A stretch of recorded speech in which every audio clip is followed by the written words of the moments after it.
Guys, we have a problem. My car's out of gas. Humans today mostly use petroleum and coal for their energy needs, whether it be electricity, transport, or even cooking. Yeah, tell him, Nick. The combustion of fossil fuels emits lots of CO2 into the atmosphere. This causes the greenhouse effect, which is not very good. Let's take a look at Beijing. Look at those clouds. Those are pollution clouds. Even people have to wear gas masks to walk around. Let's look at this city. Is that Los Angeles?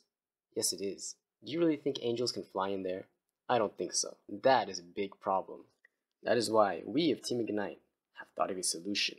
The project's aim is to design an alternative fuel for Beijing's public transport and industries that can help lower the problematic air pollution levels.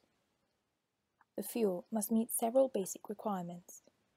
It has to be powerful enough to provide all the energy required by the consumers. It has to help reduce the air pollution and therefore must be environmentally friendly. It is targeting Beijing's public transport and main industries, and therefore it has to adapt to their needs and circumstances.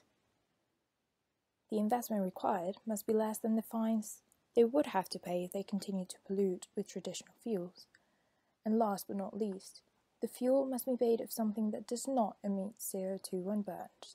Fuel cell vehicles use hydrogen gas and oxygen to power an electric motor. Unlike conventional vehicles which run on petrol or diesel, fuel cell cars and trucks combine hydrogen and oxygen to produce electricity which runs a motor. Converting hydrogen gas and oxygen into electricity produces only water and heat as a byproduct, meaning fuel cell vehicles don't create tailpipe pollution when they're driven. Producing the hydrogen itself can lead to pollution, including greenhouse gas emissions, but even when the fuel comes from one of the most dirtiest sources of hydrogen, this being natural gas, today's early fuel cell cars and trucks can cut emissions by over 30% when compared with their petrol-powered counterparts. The main challenge to the adoption of this technology is making sure that the availability of stations around the city is on a high level. Japan, USA, and some European countries, such as Germany, have been faster in developing infrastructure needed than China. There is only one hydrogen refilling station in Beijing and only few in China.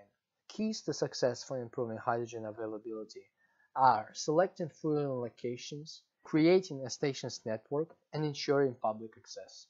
Using hydrogen as fuels requires massive costs for development in technology such as fuel cells, cars, and infrastructure to support these vehicles. But since Beijing's pollution is in its dire state, the government, industries, and health services should have enough reason to use subsidies to help this situation. Plus, hydrogen production is a large and growing industry with growth rate around 10% each year. So this means the supply of hydrogen will be increasing each year, therefore the price will fall, makes it less costly for hydrogen companies and consumers to afford. This in turn makes it even easier to subsidize.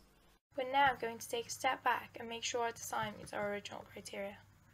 Firstly, the hydrogen-powered engine is at least as powerful as a traditional internal combustion engine. It is renewable, as hydrogen is the most common element in the universe, and as it has no emissions, it will contribute to a cleaner atmosphere and better health conditions.